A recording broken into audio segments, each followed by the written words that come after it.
The Fluoride Deception, Chapter 15, Buried Science, Buried Workers. The implications of the Martin verdict were frightening.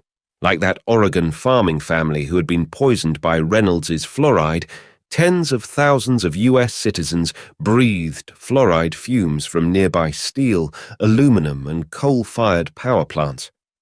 1 million more would soon live within 8 kilometers of 11 hydrogen fluoride manufacturing plants, and hundreds of thousands of American men and women inhaled fluoride dust and gases each day at work. Industry's response to the Martin verdict was explained by Robert Kehoe to the medical director of the Tennessee Valley Authority, TVA, in January 1956. You will remember our recent talk about the concern of representatives of the aluminum and steel companies over the outcome of the Reynolds Metals suit. Kehoe wrote to Dr. O.M. Derryberry on January 9, 1956. That concern included perturbation of certain of the sponsors over the medico-legal situation, he wrote. A group was assembled for a meeting with me early in December, Kehoe told Derryberry, out of which came their request that I advise them concerning a program of investigation, which might be enlarged in scope and accelerated in tempo, so as to provide them with adequate ammunition for handling similar situations, as well as those that might arise from apprehension among their employees. Kehoe's goal was to bring to an end the litigation which threatens to occupy the time, attention, and economy of industry without benefit to the health and welfare of their employees or the public, he told his sponsors. By February, the Kettering laboratory director had drawn up a game plan, focusing on the Achilles heel that had tripped up Reynolds Metals in the Martin trial. The Public Health Service was providing medical information about the health effects of swallowing fluoride via its water fluoridation safety studies. But the Martin trial had hinged on the accusation that air pollution had hurt the family, and Kehoe saw a clear need for fresh human experiments. There seems to be no documentary information on the matter of human safety in relation to such exposure, Kehoe told the TVA's Dr. Derryberry. In any case, we are about ready to initiate the experiments on animals, and while these are in progress, we can design and construct the facilities for the investigation of human subjects, he added. Kehoe pointed to another goal, creating an unassailable medical orthodoxy that would block scientists from serving as effective expert witnesses in future court cases. His laboratory's earlier efforts to control scientific information about fluoride had almost borne fruit in the Martin trial, he remarked. But the surprise appearance of the Englishman, Dr. Donald Hunter, had upset the apple cart. Opposing counsel overcame this obstacle by the importation of an expert, who, with some charity, may be judged to have been susceptible to the thrill of participating in a grandstand play, or perhaps of aiding an aggrieved family, wrote Kehoe. The only solution was a fresh batch of medical experimentation and scientific data, so overwhelmingly persuasive, both in itself and its dissemination, as to render futile any efforts to combat it. The new Kettering research would pile negative evidence upon negative evidence, said Kehoe. This would result in such difficulty in finding a competent and credible expert witness as to thwart the attempts of counsel to make a case for a potential plaintiff, he added. The Kettering foot soldiers were given their marching orders at a planning session in the fall of 1956. They were under no illusions about their mandate. The sponsor group is concerned with the litigation questions that may arise in the future, as demonstrated by those that have occurred in the past, noted the scientists who attended the meeting, according to the recorded minutes. Its purpose is not altruistic, they added. The threat of litigation would be their North Star, guiding research and experiments. The sponsors are interested not only in what happens to persons in the plant, but also in whether they will be sued or not. They are interested particularly in finding out if the absence of deleterious effects of the absorption of the fluoride ion can be demonstrated. The minutes record. Specifically, what industry needed to learn, 16 years into the fluoridation of water supplies, was the physiological effects on the various organ systems of the continued absorption of fluorides. The scientists noted that something is known about mottled enamel and skeletal changes, but there is no information concerning effects on other organ systems. The Martin ruling had exposed the tip of a very dangerous iceberg, Kehoe told an invited audience of government dental researchers and industry lawyers who had gathered in the ballroom of the Cincinnati Club for a fluoride symposium in Cincinnati in December 1957. The primary threat facing industry, Kehoe explained in his opening remarks, was that workers could use the Martin verdict to buttress lawsuits claiming injury from exposure to airborne fluoride inside factories. The problem, he went on, was that the court verdict had set the stage for the greater threat of claims for illness among employees in the industries in which exposure to fluoride is greater than that of any group of persons outside of industry. In the ballroom sat Harold Hodge from the University of Rochester and Alcoa's Frank Siemens, head of the Fluorine Lawyers Committee. No two people were in a better position to know the risk from airborne fluoride pollution. 25,000 people worked in aluminum smelting plants in the United States, and tens of thousands toiled in the giant gaseous diffusion plants at Oak Ridge, Paducah, and Portsmouth. The presentations were biased in favor of industry. Frank Siemens gave a presentation titled The Medical Aspects of Fluoride Litigation, while the director of the National Institute of Dental Research, Francis Arnold, discussed the present status of dental research in the study of fluorides. There were no criticisms of water fluoridation, nor were experts such as Dr. Capps from Chicago or Dr. Hunter from England, both of whom had testified in the Martin trial on the human health consequences of industrial fluoride air pollution, in attendance. The papers were further culled when it came to their publication. Readers of the American Medical Association's Journal Archives of Industrial Health, edited by Kehoe's Harvard friend Philip Drinker, never learned of the symposium remarks on fluoride litigation by Kehoe and Siemens. Nor did they read the paper by D.A. Greenwood from Utah State University, spelling out the stupendous scale of the fluoride lawsuits facing U.S. Steel in Utah. The symposium was just one front in industry's campaign to shape a scientific consensus about fluoride. Another was opened that summer of 1957 when industry committed $179,175 to a new fluoride research program at the Kettering Laboratory. It was a down payment on a 3-year investigative program that would eventually cost almost $500,000. Air pollution would be the major focus of the research. The centerpiece would be an experimental chamber from which 42 beagle dogs would inhale fine particles of calcium fluoride dust for 6 hours a day, 5 days a week. Alcoa's lawyer, Frank Siemens, handled the money for the new experiment, acting as intermediary between Kehoe, the fluorine lawyers, and the Medical Advisory Committee. On April 16, 1957, Siemens sent a letter to the fluorine lawyers, titled Re-Kettering Research on Human Beings. He laid out how much each corporation would contribute. Checks would be sent on a quarterly basis directly from the companies to the Kettering Laboratory. U.S. Steel, Alcoa, Kaiser Aluminum, Reynolds Metals, and Alcan paid the lion's share, each putting up $30,535 for the first year. Olin Revere Metals, Monsanto Chemical, West Vaco Chemical, TVA, and Tennessee Corporation made smaller commitments. Siemens enclosed a variety of documents. They illustrate the key role the fluorine lawyers had in shaping Kettering's medical research and the importance industry attached to the efforts of the National Institute of Dental Research and other parties on behalf of public water fluoridation. Enclosures were listed by Siemens as follows: a letter from Dr. Irwin under date of March 13, 1957, enclosing a letter from Dr. Leone of the National Institute of Dental Research dated March 5, 1957, a publication entitled Our Children's Teeth. This is the best collection of material dealing with the association between fluorides and human beings that I have seen. And lastly, a letter which I am sending to the Medical Advisory Committee, in which an attempt is made to more specifically advise just what the lawyers' group wishes them to do.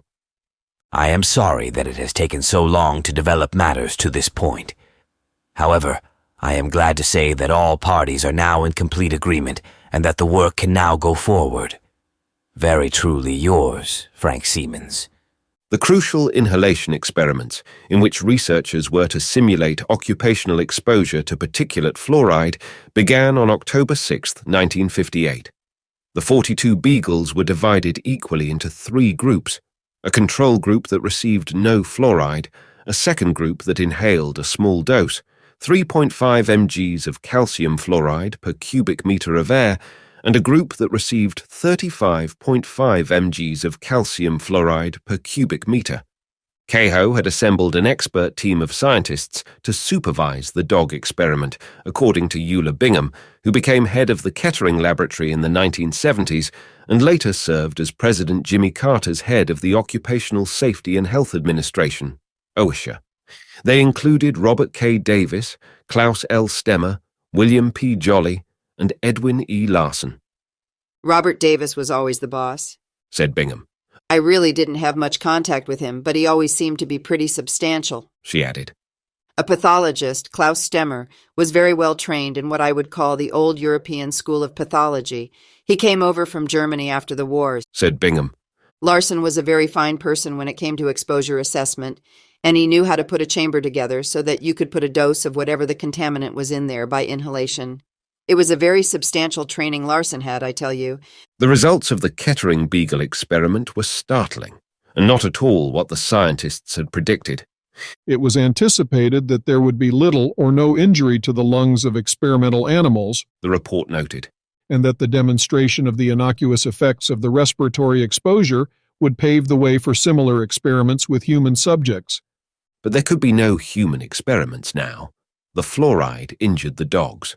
Autopsy revealed wounds to their lungs and lymph nodes. The damage had occurred in both groups of animals that were exposed to fluoride, with inflamed lesions on the lung surface and a fibrosis, or a thickening of the lungs, that was so marked in some cases that the researchers called it emphysema. Unexpected, the researchers said, was the injurious effect exerted by calcium fluoride in the lungs and lymph nodes of the dogs. The corporate sponsors were quickly informed. It seems likely that we have produced a dust lung using calcium fluoride as the particulate. Kettering scientist Albert A. Brust wrote Alcoa's Dudley Irwin in a letter dated February 10, 1960. The fluoride had wreaked havoc with biological tissue, the report explained, when the fluoride ion had attacked the lung surface. The calcium fluoride had disassociated inside the lung, transforming the dust into a corrosive acid deep inside the body, the report stated. Some degree of solvent action was exerted locally, and the fluoride ion in the resultant solution reacted with the tissue, the report added. The results also showed that fluoride traveled quickly from the lung into the bloodstream.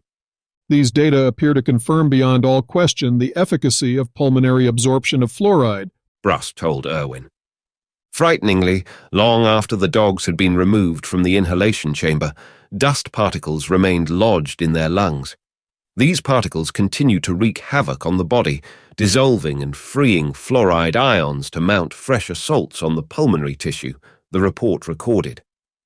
The results obtained in this experiment are of more than casual interest, especially to investigators in the fields of pulmonary physiology and pathology, the Kettering report noted. The health effects of airborne fluoride should be studied in workers, the results suggested. They point to the desirability of conducting systematic investigations of the pulmonary function of representative groups of industrial employees who are being subjected to various types and intensities of exposure to particulate inorganic fluorides, the authors wrote. The fluorine lawyers understood the frightening legal and health implications of the study. The Kettering data pointed an arrow directly at the heart of key modern industrial enterprises, where the extraordinary incidence of emphysema in workers potentially dwarfed even the silicosis crisis of the 1930s. The steel, aluminum, phosphate, gasoline refining, uranium enriching, fluorocarbon, and plastics industries, to name a few, were especially at risk. The General Counsel for the TVA, Charles McCarthy, wrote to Kehoe on July 9, 1962, shortly after he received his copy of the report. Its findings were clear. He agreed. Workers might be at risk. The pulmonary findings suggest the need for further investigation of the pulmonary function of exposed workers, noted McCarthy. Industry's top lawyers received copies of the Kettering dog study, but nobody told America's workers or their doctors. Instead, the research was buried. Although industry had spent almost $500,000 on fluoride research at the Kettering laboratory following the 1955 Martin verdict, the fate of the fluoride-breathing beagles was never made public. The study lay hidden for almost 40 years, until, in the course of researching the topic, I found a copy in a basement archive of the old Kettering laboratory at the University of Cincinnati.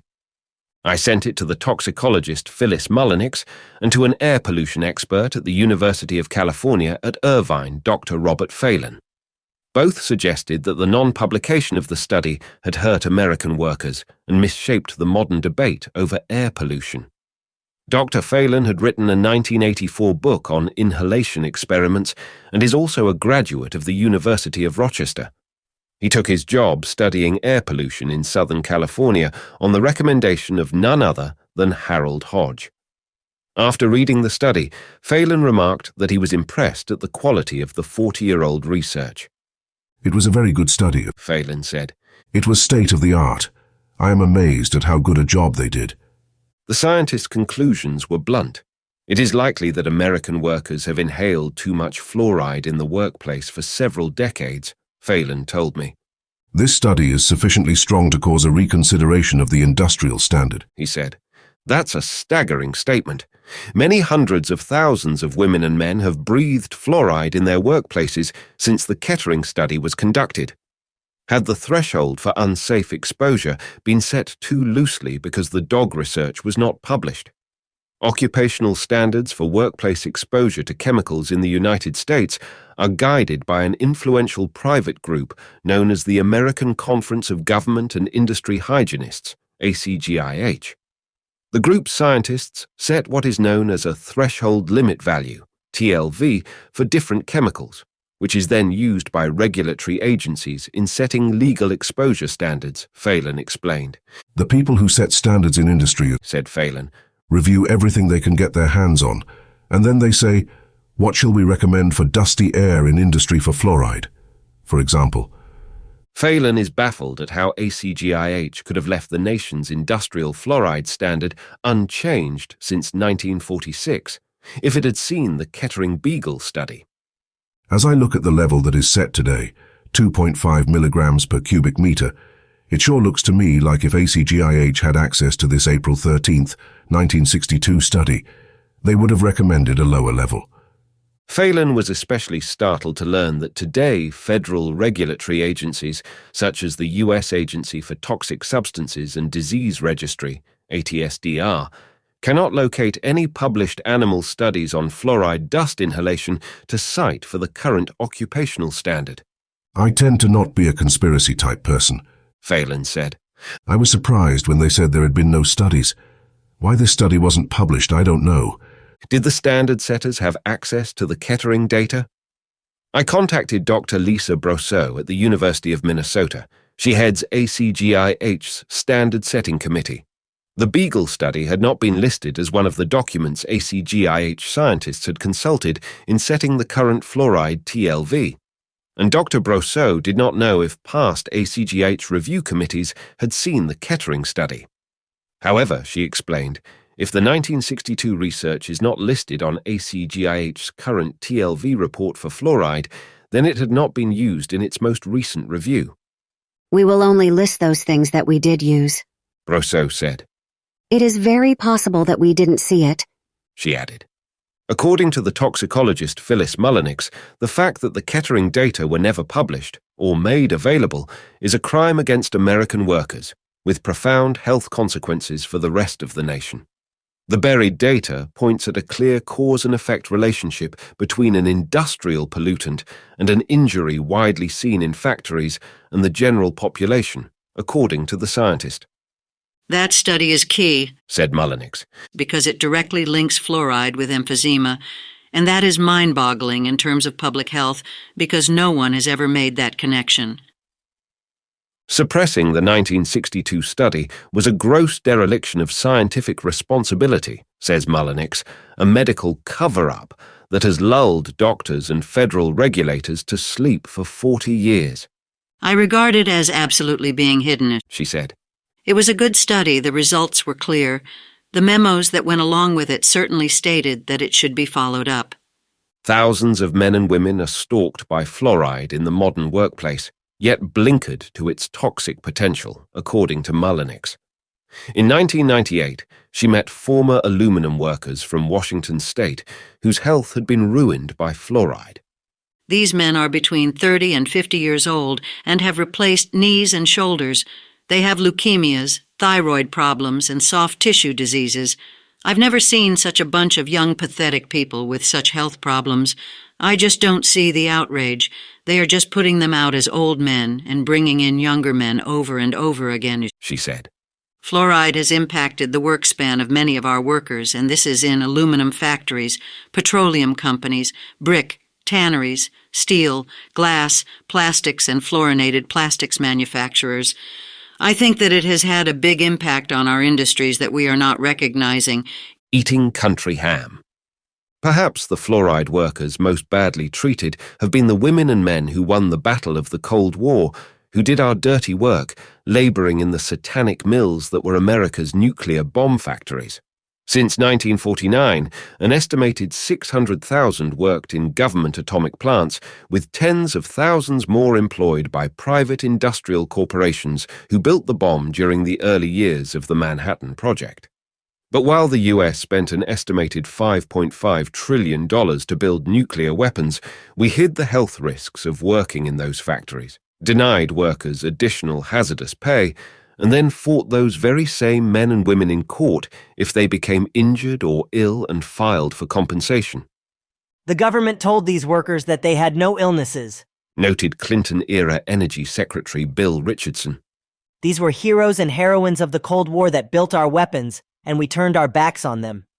Paducah Joe Harding was one of those workers, toiling in the Kentucky Fluoride gaseous diffusion plant from 1952 until 1971, when he was fired without insurance, disability, or benefits. A voice in the wilderness, Harding fought to tell the world that the United States nuclear bomb plants were poisoning their workers. In 1951, of the federal plutonium injectors, Dr. Joseph Hamilton had worried that proposals to use U.S. prisoners in more human radiation experiments had a little of the Buchenwald touch. Joe Harding had a similar thought. In a letter written shortly before his death in 1980 and entered into the congressional record 20 years later, Harding wrote to the Department of Energy about the nation's nuclear weapons program. It seems that Union Carbide Nuclear Company, all other corporations that are involved, AEC, Department of Energy, Federal Security, FBI, Justice Department, etc., can do as they please, trample on the public and not be touched, Harding noted. He concluded, the Germans had a name for this kind of setup. They called it Nazism. Harding died of cancer the same morning a Swedish TV crew arrived for an interview. At the end, weeping sores marched across Joe Harding's body. He struggled to breathe. His stomach and 2 feet of his intestines had been removed. Bony outgrowths, classic symptoms of extreme fluoride poisoning, sprouted painfully from Harding's palms and joints. The Department of Energy lawyers fought Joe Harding until the end, at one point blaming his sickness on a combination of smoking cigarettes and eating country ham. After Harding died, the government battled his widow, Clara, in court. Pressured by union groups and shamed by an ocean of tears, Congress finally enacted legislation in October 2000 that set up a mechanism for compensation of up to $150,000 per injured atomic worker. But the Energy Employees Occupational Illness Compensation Act largely sidestepped the issue of fluoride poisoning. Although a federal study of former bomb program workers' health found that respiratory diseases and mental disorders were widespread in the Oak Ridge K-25 gaseous diffusion plant, there was no mention of a medical link to fluoride, at least for the purposes of worker compensation. Remember, the buried Kettering dog study had specifically linked fluoride to such serious lung problems, while Kai Roholm and Harold Hodge had each suspected fluoride's role in central nervous system disorders, a link confirmed in animals by the laboratory studies of Dr. Phyllis Mullenix at the Forsyth Dental Center in the early 1990s. I am not aware of any nuclear worker cases that have successfully been compensated for fluoride exposures, said Dr. Ekaterina Malevskia, a scientist at the Department of Energy-Funded Worker Health Protection Program at Queens College in New York, which helps to diagnose the illness of former atomic workers. We did not pay any particular attention to fluoride. We are concentrating on asbestos, radiation, uranium, plutonium. Fluoride was good for workers, the scientist even suggested, unconsciously mouthing a role written for her a generation earlier by Harold Hodge, Robert Kehoe, and Edward Bernays. It is more like an insufficient supply than an overexposure. That's why it was initially added to toothpaste, Malevskia explained. No one has ever asked that question. It's not just workers who are getting hurt by a chemical they never suspected. The Kettering study on beagle dogs is very likely a smoking gun, linking fluoride to the extraordinary toll taken by air pollution in the general population, according to Phyllis Mullenix. Air pollution causes the early deaths of an estimated 60,000 people in the United States each year. That's 4% of all U.S. deaths, and 100 times the total number of deaths caused by all the other pollutants the EPA regulates. 30,000 of these deaths from air pollution are attributed to emissions from electric power plants which contain fluoride. Countless thousands of additional Americans suffer from other illnesses linked to air pollution, including heart attacks, lung cancer, and breathing disorders such as bronchitis and asthma. Air pollution especially hurts children and inner-city residents. Mullenix once worked as an air pollution consultant for industry. For 11 years during the 1970s and 1980s, she helped the American Petroleum Institute, API, the oil company's lobbying group, battle new federal air pollution standards. She had advised corporations such as Monsanto, Amoco, 3M, Boiser Cascade, and Mobil Oil, jetting around the country, staying in fabulous hotels, all expenses paid. It was mind-boggling the amount of money that went into it, says Mullenix. Her specialty was ozone. In the late 1970s, the EPA used the Clean Air Act to order a reduction in ozone levels. Industry's lawyers fought back, opposing the new standards and arguing that EPA had the facts wrong. On industry's behalf, Mullenix attacked EPA's scientific justification for the proposed ozone policy changes, the so-called criteria document. It was a shoddy piece of scientific material, she recalls. Every time EPA came out with another criteria document, I would look for the errors and compare it back to the scientific literature. That is what I did for over 10 years. Mullenix used her training as a toxicologist to fight what she saw as the EPA's inadequate scientific basis for its attack on ozone pollution. The efforts to regulate ozone had a fundamental scientific weakness, Mullenix remarked. Laboratory experiments with pure ozone were unable to replicate the many serious injuries and health effects associated with air pollution, she stated. Study after study, year after year, it was extremely difficult to link ozone with asthma, ozone with emphysema. It just didn't match. That is one of the reasons that I could work for industry. During her years working for industry, fluoride was never discussed, she told me. At the time, I didn't know anything about fluoride, and she added. Never, ever was fluoride mentioned as a cause of respiratory distress. Had the non-publication of the 1962 Kettering study thrown a generation of scientists off the scent of a key villain, responsible, at least in part, for air pollution's terrible health toll? This study, the dog study, I think, might have at least triggered some investigators to look at fluorine-containing compounds as a suspect, said Robert Phelan of the University of California. Instead, most experts today habitually ignore fluoride's role in air pollution. Whether something like fluoride contributes more than its share because of an additional irritancy, I would say no one has ever asked that question, he added. It is a startling oversight, because there is a much greater quantity of fluoride in our air than we once knew. In 1998, the Clinton administration forced several key industries to report the volumes of toxic chemicals they were spilling into the environment. Previously, the EPA had allowed industrial sectors, such as the electric utilities and the mining and chemical wholesalers, to avoid reporting that data. The updated information was shocking. Overnight, the amount of reported toxic pollution in the United States soared by 300%. Estimate of toxic chemicals is tripled, headlined the New York Times. Even more dramatic was the increase in the amount of hydrogen fluoride gas that industry now admitted was being spilled into the nation's air. Before the new requirements industry reported that 15 million pounds of HF pollution escaped into the air each year. When the additional industries were added, however, that figure rocketed to almost 78 million pounds, an increase of over 500%. Of the almost 63 million pounds of additional HF, 53 million pounds, or 84%, came from electric power companies, and most of that came from the burning of coal. The EPA is studying how the fine particles in air pollution can cause human injury. Does this hydrogen fluoride gas bind with those tiny carbon particles in the atmosphere, contributing to the health damage seen from such particles? What are the synergistic health effects on humans of fluoride and sulfur compounds? Fluoride dramatically increases the toxicity of sulfur compounds on vegetation and animals, according to recent studies in Russia and work performed by the Atomic Energy Commission. You have a good point, said scientist Maria Constantini from the Health Effects Institute, HRI, a shared project of EPA and industry to fund air pollution research. HRI has never funded a fluoride study, she said. Why is it not being measured? People just sometimes look for what they think is there and not for new things. Hydrogen fluoride should be looked at, she added. It could be coating some of the particles, and it could be more likely to go down into the deep lung because the particle is carried down in the lung. If it has properties that are toxic properties, depending on the dose, obviously it could be of concern.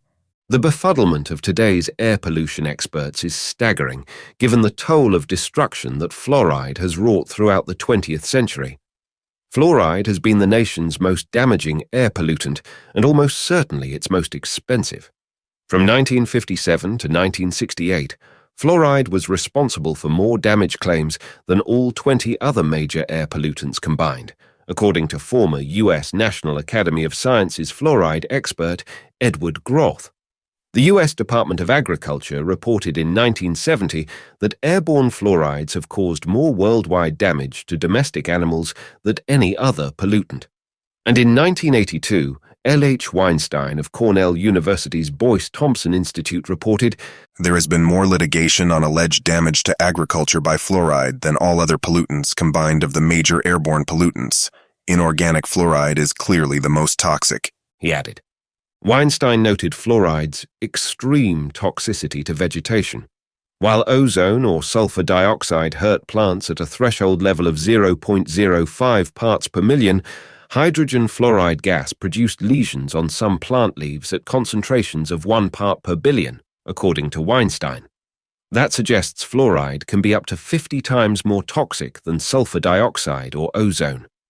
Despite this manifest chemical danger and extraordinary legal expense, or perhaps because of it, federal regulators have long turned their backs on fluoride air pollution.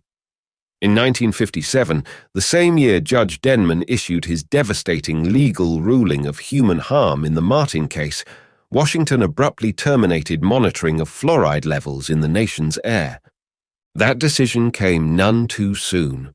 Industry's hunger for fluoride grew more voracious in the years following the Martin trial. Hydrogen fluoride use alone more than tripled from 1957 through 1974, from 123,000 tons to 375,000 tons. By the end of the 1960s, industry was discharging 150,000 metric tons of fluoride pollution directly into the nation's air. There is little doubt that the federal decision to end air monitoring helped industry. The feared tsunami wave of fluoride litigation from workers and communities did not break, as industry worried it might, following the Martin verdict. And despite several expensive lawsuits during the 1960s, according to Keith Taylor, an attorney who represented industry in alleged fluoride pollution cases, we were all comfortable. There were no crises. Federal aid for fluoride polluters continued. In the early 1970s, the EPA elected not to include the chemical on a bad boy list of so-called criteria air pollutants that are hazardous to human health.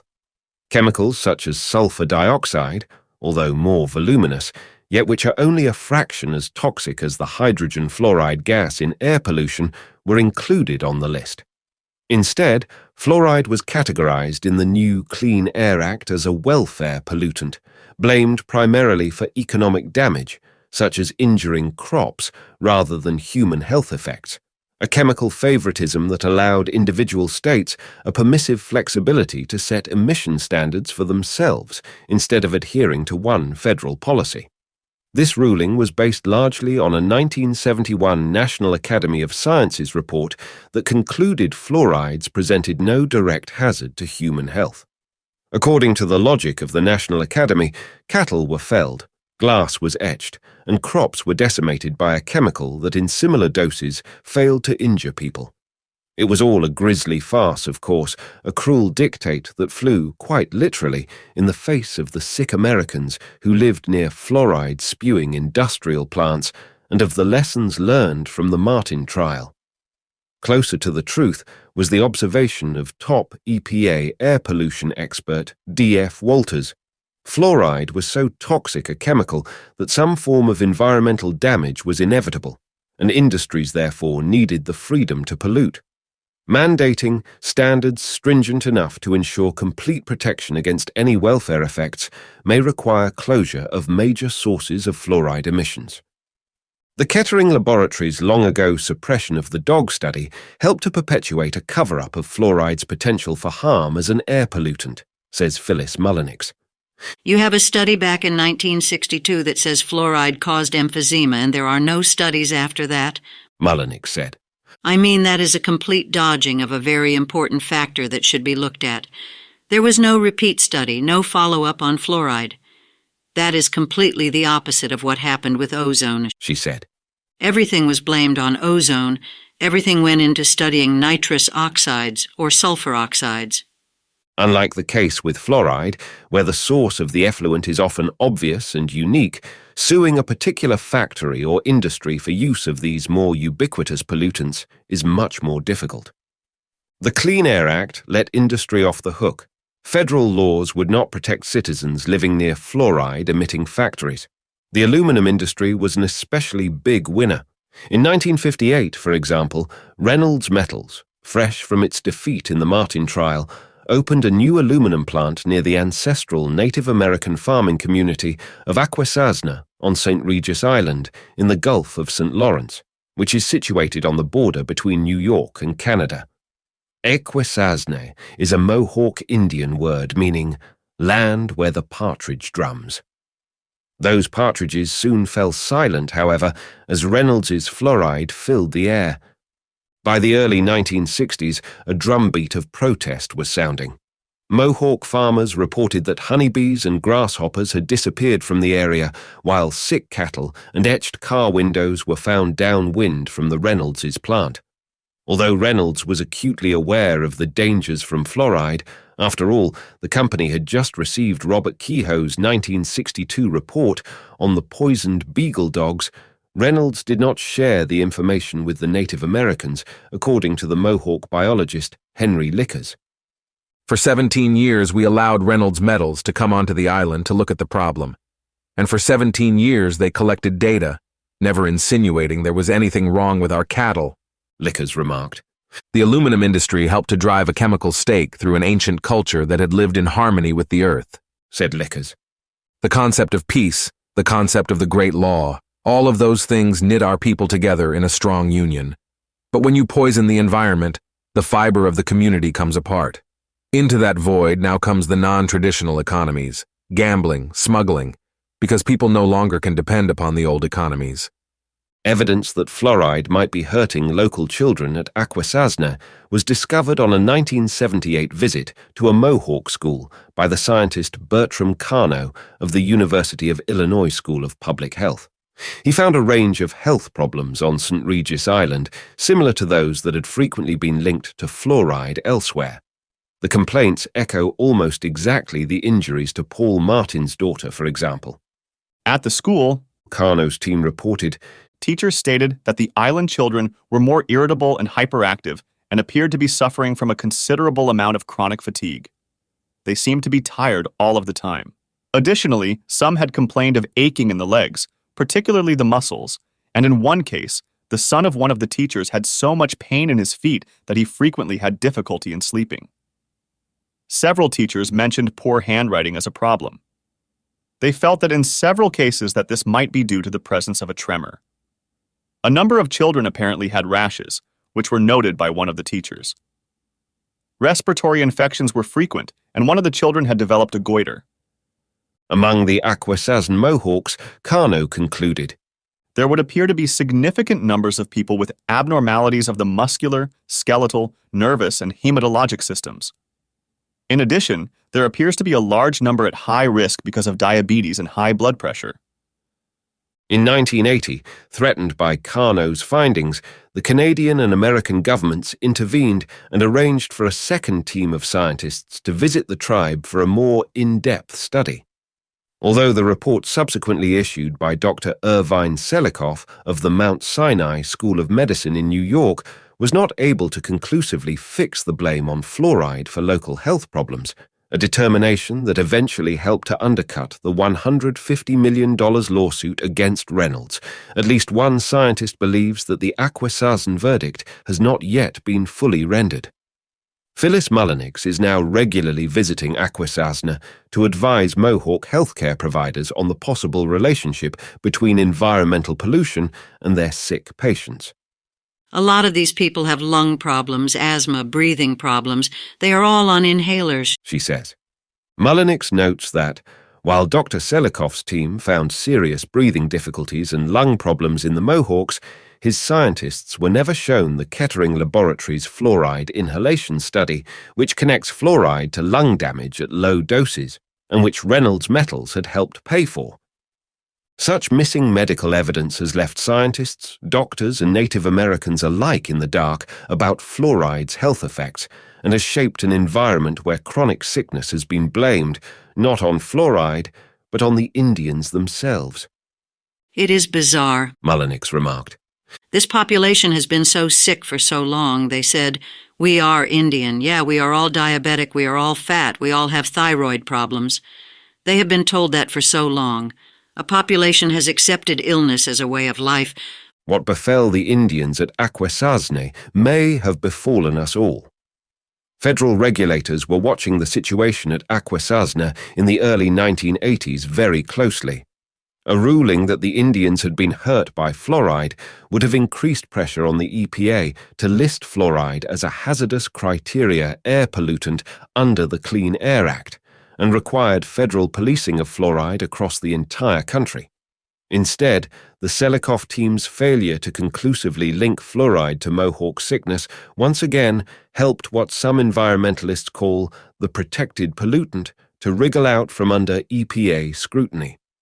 But had Selikoff seen the 1962 Kettering study on the beagles and the strength of its link between fluoride and lung damage, he might have been forced to rule differently on Akwesasne, and federal regulators might have been forced to look anew at fluoride air pollution across the rest of the country.